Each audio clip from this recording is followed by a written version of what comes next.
Amados irmãos, nós vamos mais uma vez continuar as nossas considerações na epístola que Paulo escreve aos Colossenses. Temos olhado para essas, podemos dizer, advertências, para essas palavras que, podemos assim dizer, inspiradas, que nos é transmitida através do apóstolo, escrevendo uma carta da prisão para uma igreja em Colossos, a qual ele não conhecia, não tinha tido contato com essas pessoas, mas recebeu informação por meio de Epáfras, que foi visitá-lo, e as informações que temos também que ali ele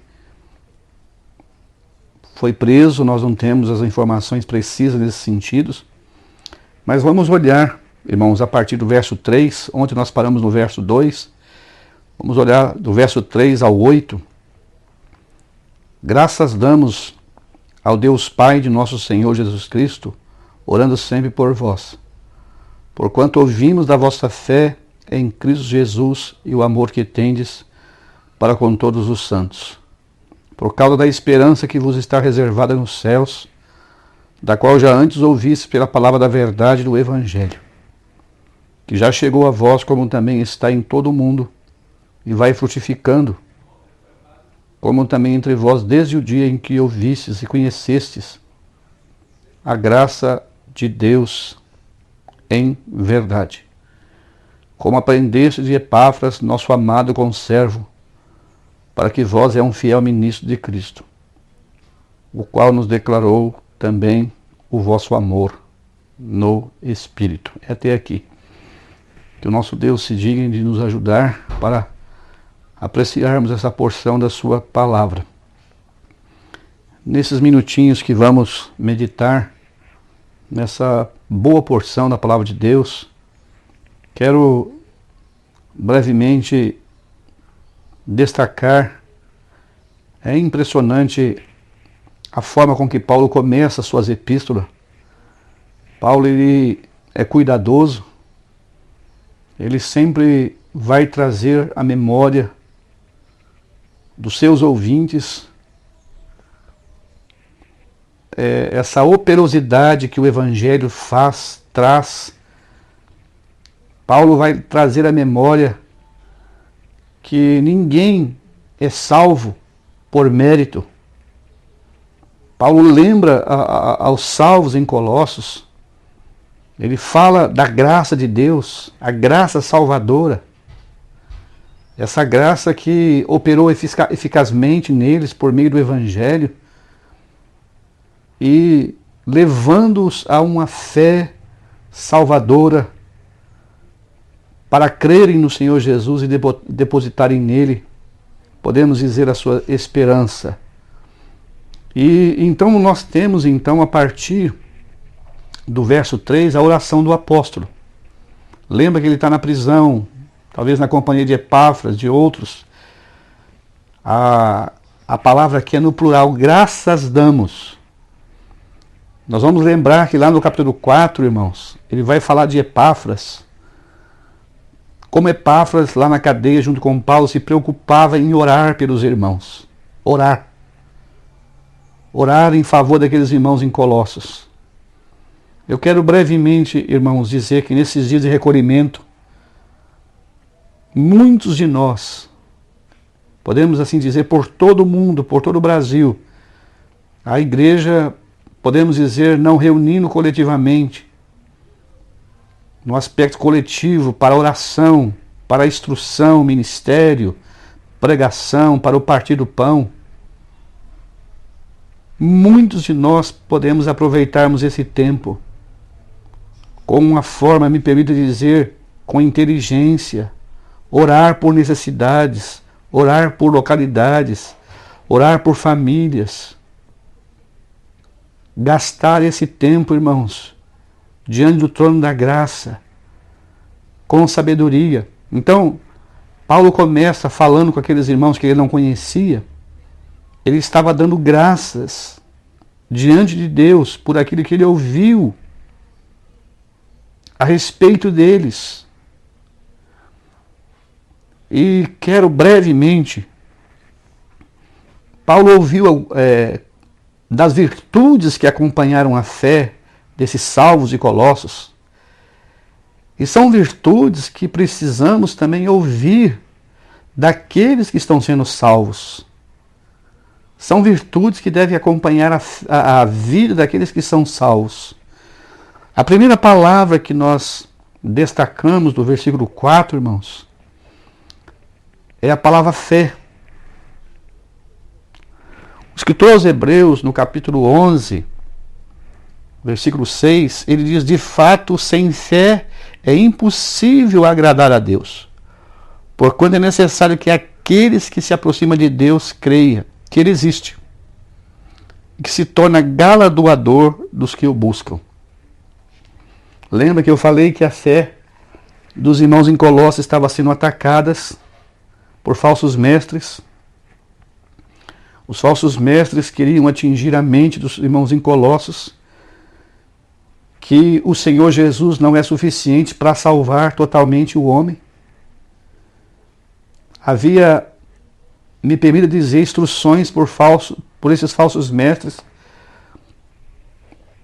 que eles queriam diminuir, desapreciar a pessoa do Senhor Jesus. Diziam que ele era divino, veio do céu, mas por aquilo que ele sofreu, a forma de morte com que ele morreu, humilhante, que ele perdeu a sua divindade. Ele não podia resolver a questão do pecado do homem. Então, Paulo vai tratar aqui nessa carta, irmãos, vai trazer à mente dos irmãos de Colossos que Cristo é suficiente para tudo. Paulo vai tratar aqui que Ele é Deus com todas as prerrogativas divinas. Podemos dizer, a mesma divindade, a mesma natureza divina que habita no Pai, habita no Filho, habita no Espírito. Então, essa fé que os colossenses depositaram em Cristo, essa fé salvadora. Paulo vai dizer aos romanos que a fé vem pelo ouvir a palavra de Deus. Então, os irmãos em Colossos, irmãos, estavam manifestando crescimento vertical e horizontal. Cresciam em números, mas cresciam na fé. Na fé. É necessário haver crescimento. Me permita dizer, vertical e horizontal na vida de um salvo. Uma outra coisa, uma outra palavra aqui no versículo 4 que quero destacar, irmãos, é a palavra amor. Não é amor que depende da pessoa que vai ser amada. O amor de Deus está derramado em nossos corações pelo Espírito Santo. Amor sacrificial, amor de Deus. Amor que nos leva a amar estranhos. Amor que nos leva a amar pessoas que nós nunca vimos. Amor que não haverá barreiras de cor, de classe, de posição. Amor que vai nos levar a amar e sacrificar em favor desses a quem nós amamos. E diz aqui, Paulo está dizendo, irmãos, que amor para com todos os santos. Amor para com todos aqueles que pertenciam à família de Deus. Que nós também, meus irmãos, que essa fé salvadora que operou em nós, essa fé que de fato nos trouxe das trevas para a sua maravilhosa luz, tenha de fato esse fruto desse amor para com os nossos irmãos. Então que esse amor de Deus seja de fato manifestado nos nossos relacionamentos.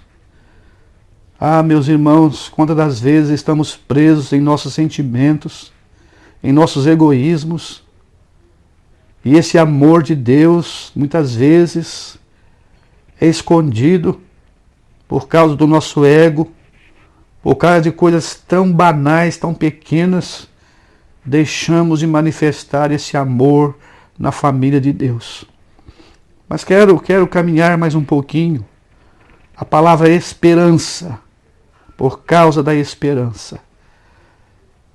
Irmãos, aqueles irmãos ouviram o evangelho da salvação, mas ouviram também da esperança, a esperança gloriosa.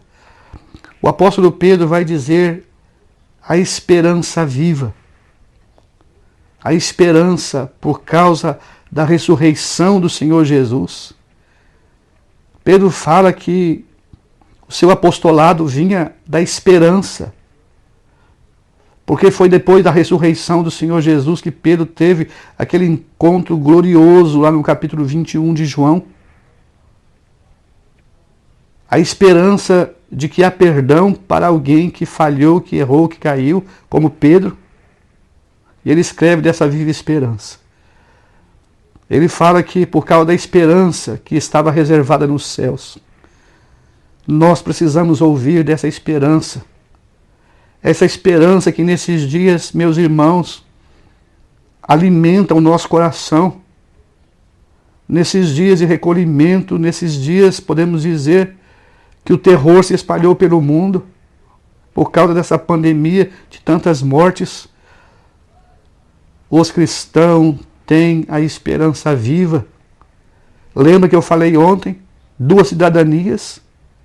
Ao mesmo tempo que habitamos aqui nessa terra, ao mesmo tempo que caminhamos aqui como peregrinos e forasteiros em uma terra estranha, mas nós temos, podemos dizer, uma outra cidadania porque estamos em Cristo, já lá em glória com Ele.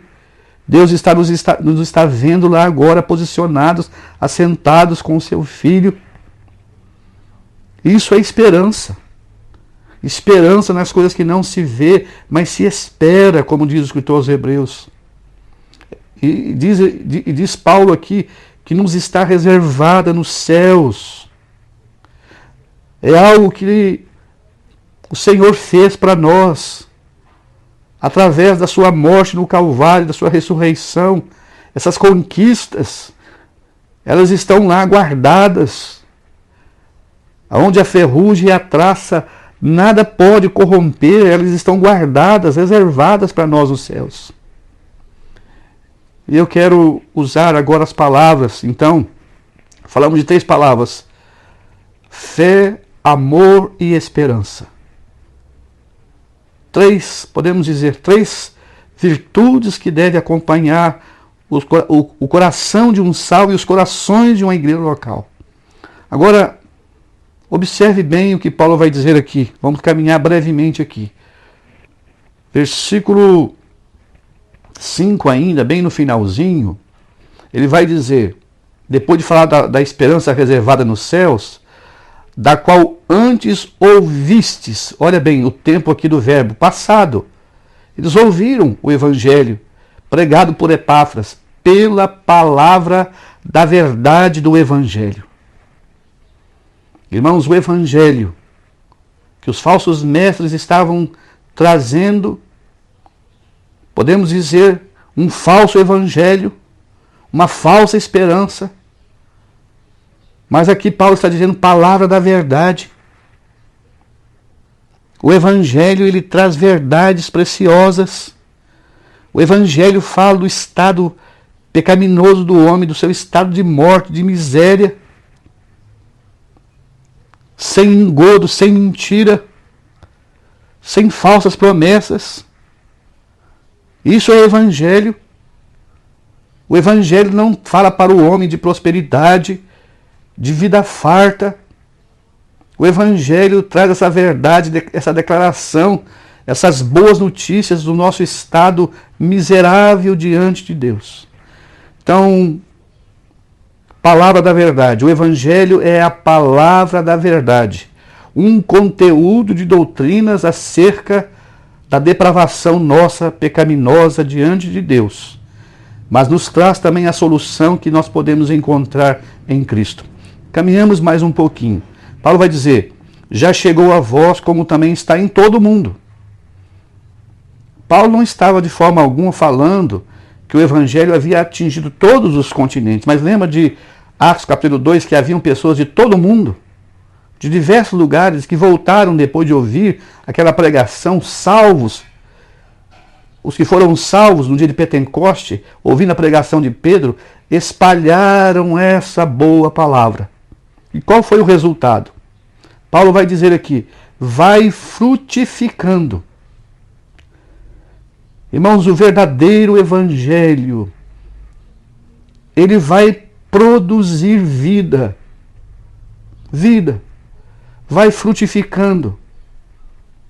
E ele vai dizer, como também entre vós desde o dia em que vocês ouviram. Ouviste, mais uma vez aqui a palavra, ouviste no passado o verbo. E conhecestes a graça de Deus em verdade. E eu quero brevemente, por encerrar, falar dessa graça. Paulo vai dizer a Tito, Paulo vai falar com Tito, e eu queria que você observasse essas palavras que Paulo disse a Tito. Ele diz assim, porquanto a graça de Deus se há manifestado a todos os homens, ensinando-nos que, renunciando às impiedades, às concupiscências mundanas, vivamos nesse presente século sóbria, justa e piamente, aguardando a bem-aventurada esperança e o aparecimento da glória do grande Deus e de nosso Salvador Jesus Cristo. Quero brevemente, meus irmãos, pensar nessa operosidade da graça na nossa salvação, mas pensar também nessa operosidade da graça de Deus em continuar nos transformando, como diz Paulo aos Coríntios. Vamos sendo transformados como que de glória em glória. A graça de Deus em verdade. Precisamos da graça fortalecedora, da graça transformadora durante o decorrer da nossa vida, desde os primeiros dias de salvo. E assim, essa mesma graça trabalhar na nossa vida durante o percorrer da nossa existência aqui. Então Paulo está dizendo, a graça de Deus continuava trabalhando no coração daqueles salvos de Colossos, e a graça de Deus quer continuar trabalhando nesses dias no coração de cada um dos salvos, de cada irmão, de cada irmã, de cada jovem. Agora, para caminharmos para o fim, verso 7, como aprendestes de Epáfras, nosso amado conservo. Meus irmãos, que esse exemplo precioso de despreendimento de Epáfras, que quer dizer gracioso, traga para nós ânimo, traga para nós mais desejo de servir o Senhor nos dias que nos restam aqui. Irmãos, esse homem, depois de ver pessoas sendo salvas, ver a graça de Deus operando, irmãos, ele dedicou o seu tempo para ensinar. Ensinar, depois de salvo, o trabalho continua, o trabalho não termina. Uma pessoa é salva, ela precisa continuar, irmãos, recebendo alimento. E eu estou pensando no que o Senhor Jesus, vocês vão sair pelo mundo inteiro pregando o Evangelho a toda criatura, ensinando-os a guardar todas as coisas. Epáfras está seguindo aqui, ensinando aqueles salvos, doutrinando, trazendo, me permite dizer, os fundamentos, os alicerces para os salvos. Lembramos daqueles salvos de Atos capítulo 2. Logo após eles crerem no Senhor Jesus Cristo, logo após receberem instruções, eles desejaram ser batizados, e diz a palavra de Deus, e perseveravam na doutrina dos apóstolos. Precisamos, e meus irmãos, da doutrina para fundamentar a nossa fé, a nossa esperança, perseveravam na doutrina dos apóstolos, na comunhão. A comunhão. Eles estavam agora desejosos de entrar pela porta da comunhão que iria conduzir para mais privilégios. E diz a palavra de Deus, na comunhão, no partir do pão e nas orações. Nós estamos olhando que é um processo na vida de um salvo. Aprendeste de Epáfras, nosso amado conservo. Quero, ao finalizar aqui, essa palavra conservo traz-nos a ideia de um escravo de baixa categoria, que serve com o outro, que está se dispondo, não há rivalidade, não há disputa. E Paulo vai dizer, meu irmão, que ele é um fiel ministro. Ele é, a palavra fiel é alguém aqui que não abre mão, não negocia a verdade de Deus, não vai rebaixar o evangelho para alcançar resultado, como nós estamos vendo o evangelho sendo rebaixado, o padrão rebaixado, e como consequência, pessoas vivendo uma vida cristã, me permita dizer também, que não expressa verdadeiramente o que Deus espera de um salvo. E aqui a palavra ministro de Cristo. Um diácono. Esse título ministro aqui não é um título, é um serviço. A palavra diácono aqui, servo, que se coloca debaixo para servir. Lembra lá do capítulo 6 de Atos, Paulo fala, ou melhor, Lucas escreve, dessa consagração, desse serviço que iria ser feito em favor, servir as mesas das famílias. Então, não está mostrando aqui título dado a um homem, mas sim o seu serviço, dispondo a servir aos irmãos. Agora, encerrando aqui, meus irmãos, o qual nos declarou também o vosso amor no Espírito. Eu queria que os irmãos pensassem algo nesse sentido. Amar no Espírito. Talvez podemos pensar em reunir no Espírito, pregar no Espírito, mas eu quero pensar com meus irmãos ao findar aqui. Nossos relacionamentos baseado nesse amor que o Espírito Santo quer expressar de nós uns para com os outros. O vosso amor no Espírito. Um amor controlado por Deus. Esse amor não pode ser um amor mesquinho. Não pode ser um amor fingido. Amai-vos cordialmente uns aos outros com amor fraternal. Que esse nosso amor no Espírito possa de fato estar sendo a base dos nossos relacionamentos. Que o Senhor abençoe grandemente a sua boa palavra em nossos corações. Amém.